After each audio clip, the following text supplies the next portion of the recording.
Hi guys, welcome back to Solution Lab. On this channel, we provide you with every possible solution to a specific problem. Whether it's a quick fix or a detailed tutorial, we're here to help.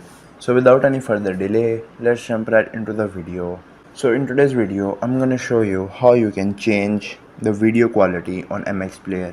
First of all, open up the MX Player mobile application.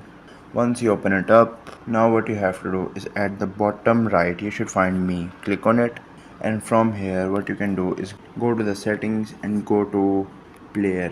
Scroll down and you should find, as you can see, there is no option of changing the video quality on MX Player. What you can do is download the high quality videos in MX Player.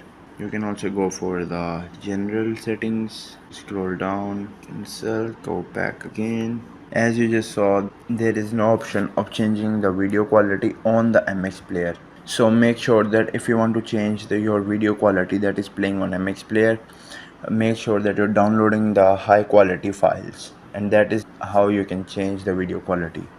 I hope this tutorial was helpful. If it was, please give it a thumbs up and consider subscribing to Solution Lab for more helpful tutorials.